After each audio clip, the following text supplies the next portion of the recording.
Introduction. The Bible, a sacred text for billions worldwide, has been a guiding source of spiritual wisdom for millennia. Among its many teachings is the concept of the wrath of God, a response to human sin and disobedience. This article delves into this theme, exploring how the Bible warns humanity about the consequences of straying from God's path. 1. Understanding the wrath of God. To fully grasp the Bible's warnings, one must first understand what is meant by the wrath of God. Contrary to some perceptions, it isn't a result of a capricious or vengeful deity but rather a just response to human sin. Definition: the wrath of God refers to his righteous anger and judgment against sin. It symbolizes the inevitable consequences of actions that go against his divine order.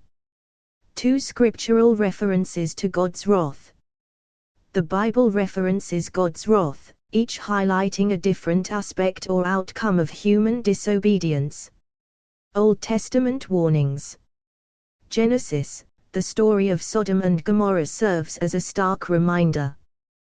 These cities were destroyed because of their wickedness, showing the severity of God's judgment against grave sin. Exodus, Pharaoh and the Egyptians experienced God's wrath through the 10 plagues due to their refusal to let the Israelites go. New Testament warnings. Romans 1 verse 18, for the wrath of God is revealed from heaven against all ungodliness and unrighteousness of men, who hold the truth in unrighteousness. Revelation, this book details the end times, where those who reject God will face his final judgment. 3. The purpose of the warnings. Why does the Bible repeatedly warn humanity about God's wrath? These warnings serve multiple purposes. Correction.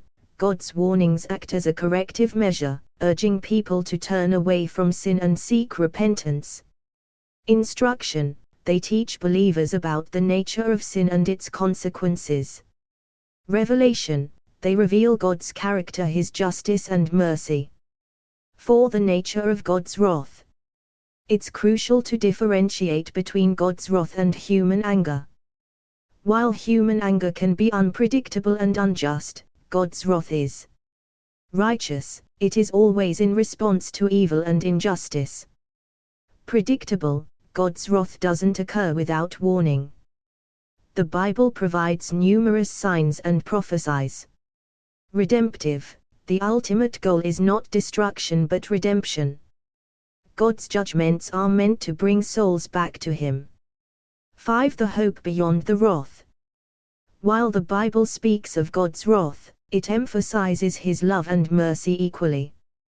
John 3 verse 16, for God so loved the world, that he gave his only begotten Son, that whosoever believeth in him should not perish, but have everlasting life. Romans 5 verse 9, much more then, being now justified by his blood, we shall be saved from wrath through him. 6. Responding to the warnings. How should humanity respond to these biblical warnings? Repentance, recognizing one's sins and turning back to God. Faith, believing in Jesus Christ, who bore the wrath of God on behalf of humanity. Vigilance, being watchful and prepared, understanding the signs of the times. Conclusion. The Bible offers a balanced view of God, showcasing his justice and mercy. While it warns humanity of the impending wrath due to sin, it also provides a path to salvation and redemption through faith in Jesus Christ. These warnings are not meant to induce fear but to guide souls towards a loving relationship with their Creator.